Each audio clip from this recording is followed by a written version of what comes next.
మంచి పుస్తకం చెప్పండి బ్రదర్. యువతలో పుస్తక పఠనంపై పెరుగుతున్న ఆసక్తి. పూర్తి వివరాలకు చదవండి రేపటి సాక్షి హైదరాబాద్ ఎడిషన్. కూటమి ప్రభుత్వాన్ని ప్రశ్నిస్తే కేసులు నమోదు చేస్తున్నారు. సోషల్ మీడియా సిబ్బందే కాదు, ప్రజాప్రతినిధులపై కూడా కేసులు పెడుతున్నారు. తాజాగా తిరుపతిలో ఎర్రవారిపాలెం పోలీస్ స్టేషన్లో మాజీ ఎమ్మెల్యే చెవిరెడ్డి భాస్కర్ రెడ్డిపై కేసు నమోదైంది.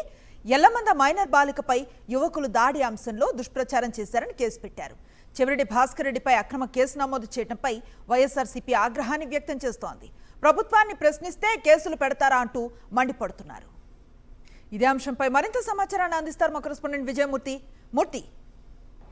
అనుశ్రీ, కూటమి ప్రభుత్వం అధికారంలోకి వచ్చిన తర్వాత వైఎస్ఆర్ కాంగ్రెస్ పార్టీ నాయకుల్ని టార్గెట్ గా చేసుకుని ఏదో విధంగా తప్పుడు కేసులు బనాయించాలనే కుట్రకోణంలో ఆలోచిస్తూ ఉంది. ఈ క్రమంలోనే చంద్రగిరి మాజీ ఎమ్మెల్యే చెవిరెడ్డి భాస్కర్ రెడ్డి పైన ఈరోజు కేసు నమోదు చేశారు. ఏదైతే ఎర్రవారిపాలెం మండలం ఎల్లమందకు సంబంధించినటువంటి ప్రభుత్వ పాఠశాల చదువుతున్న ఒక చిన్నారి ఘటనకు సంబంధించి అత్యాచారం జరిగిందన్నటువంటి ఘటన పైన ఆ రోజు పెద్ద ఎత్తున రాద్ధాంతం జరిగింది. ఆ ఘటనకు సంబంధించి ఏదైతే పోలీసులు ఆ చిన్నారిని తిరుపతిలో ఉన్నటువంటి యొక్క మెటర్నిటీ హాస్పిటల్కి తీసుకొచ్చారు, పలు పరీక్షలు చేశారు. ఈ ఘటనకు సంబంధించి చిన్నారి తండ్రి తన కూతురికి జరిగినటువంటి అన్యాయాన్ని ముందుగా చాలా దారుణమైనటువంటి పరిస్థితుల్లో ఈ యొక్క తన చిన్నారి రాత్రిపూట కనబడింది. తన కూతురు పైన జరిగినటువంటి అత్యాచార ఘటనకు సంబంధించి తక్షణమే ఉరిశిక్ష విధించాలంటూ ఆ రోజు చాలా కాంట్రవర్షియల్ గా మాట్లాడారు. ఆ తర్వాత జరిగినటువంటి పరిణామాల నేపథ్యంలో మెడికల్ రిపోర్ట్ లో ఎలాంటి అత్యాచారం జరగలేదన్నటువంటి సమాచారాన్ని అయితే బయటకు రావడంతో తిరిగి